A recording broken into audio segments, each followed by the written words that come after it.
So I have an update on the apartment thing, and I went and spoke with the new manager today. Met her for the first time, and looks like I'm going to be getting a new dishwasher and probably the concession, which is great. Go back, watch videos 1 and 2 if you need to be caught up on that.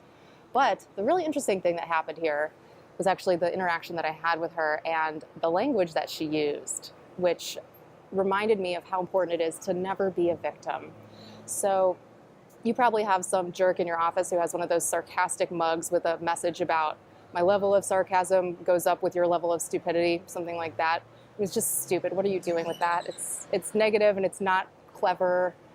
It just kind of takes us all down a notch to the lowest common denominator of being rude.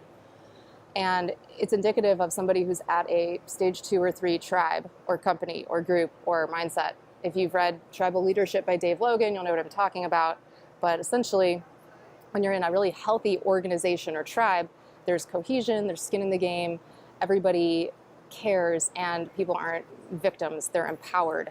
So somebody who speaks with a victim language is not empowered, and that's like your DMV, or you've got a stage 1 at a prison or a halfway house, it's dog eat dog.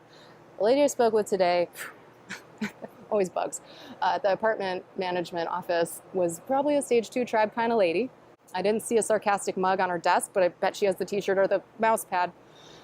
I used one of Chris Voss's techniques from Never Split the Difference, and he is a top-notch hostage negotiator from the FBI turned business consultant.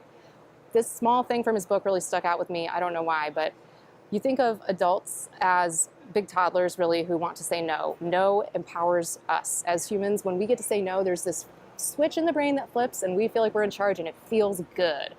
So phrase your questions in a way that the other person can respond no.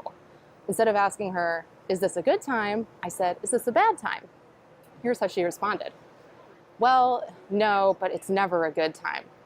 All right, so this lady obviously identifies as a victim. She has a raw deal, and she got handed a bad hand of cards with this apartment situation, but we all know that already, and we're all willing to cut you some slack.